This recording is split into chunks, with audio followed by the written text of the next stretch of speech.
Hey everybody, so welcome back to Jim Bob's Garden.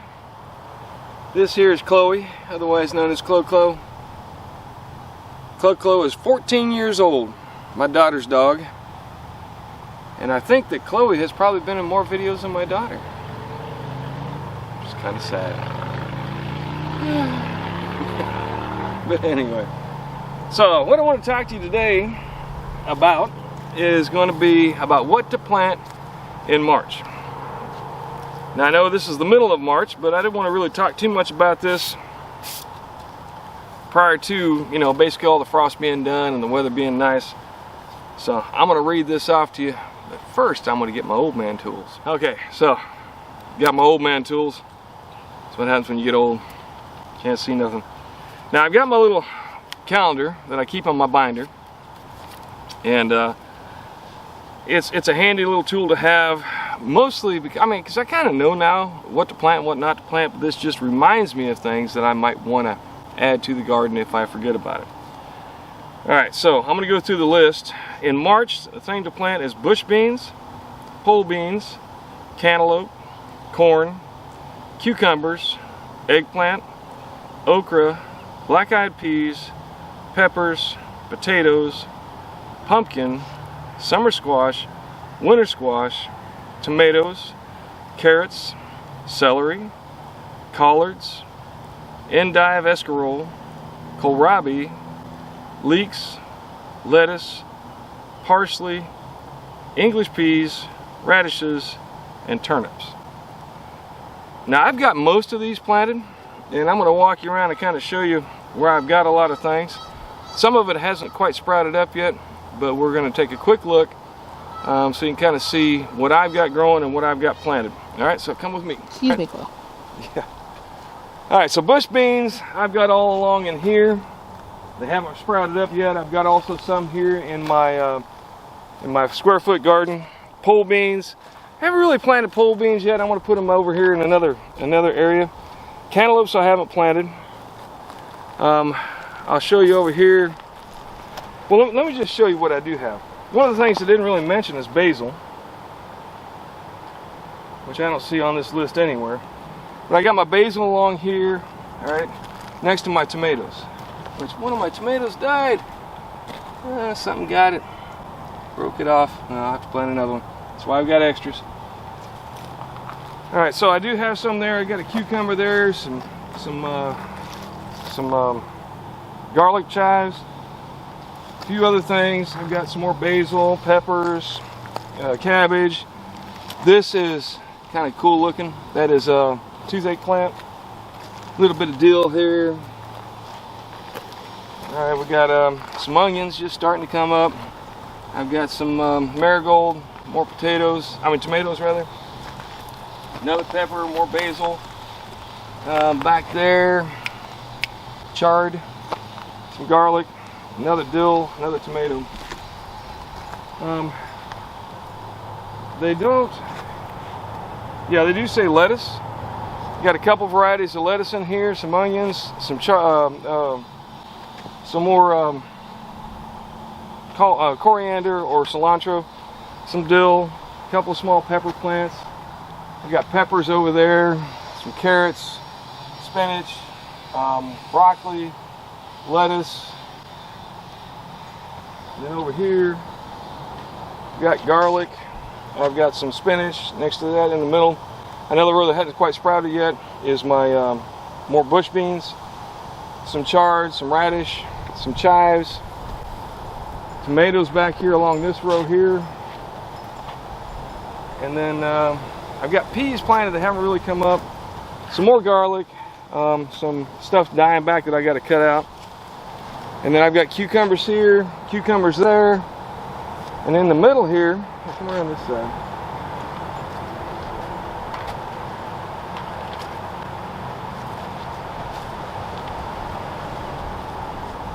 In the middle here, you can just now start to see the ring coming up of one of my batches of watermelon.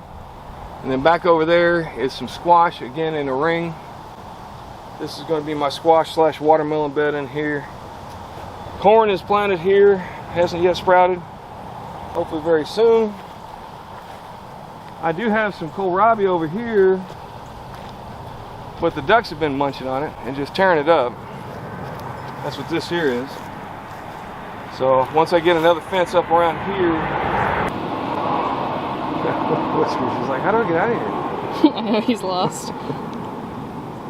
But once I get a fence up around here, you can see the leaves are starting to come back already. So it'll start growing back when I get the ducks off of it. Got a few potatoes in here. Growing a dog over there.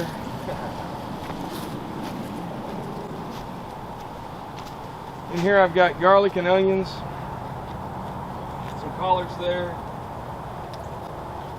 And then my potatoes in here, which some have sprouted, some have not. They still, I have found that it takes a while for them to all sprout up, but I got a few of them coming here and there, and then hopefully the rest will be shortly right behind. Matter of fact, if we come over here,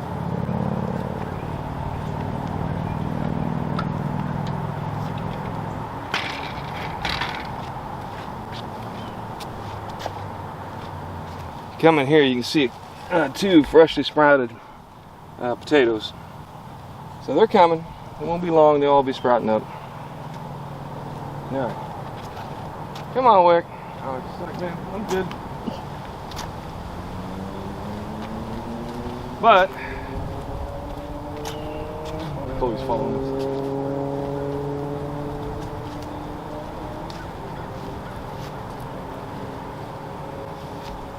So in here you see basically what's left of my greenhouse. My greenhouse got really hot today. I forgot to open it up.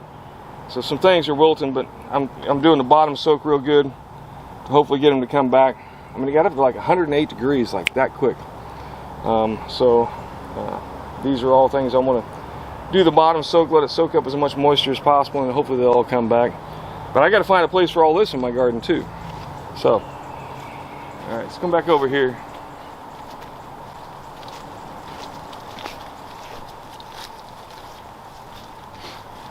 Alright.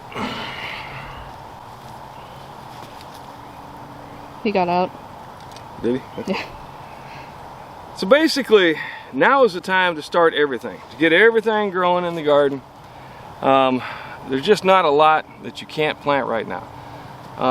You want to start getting things in now, because by the end of June it's going to start getting so hot at night. And I really think that's what kills it down here, is that we don't cool down at night, so the soil gets too warm and stays up somewhere around 70, 75 degrees at night, because the temperatures never get cooler than that at night. And so I think that's what ends up really killing things.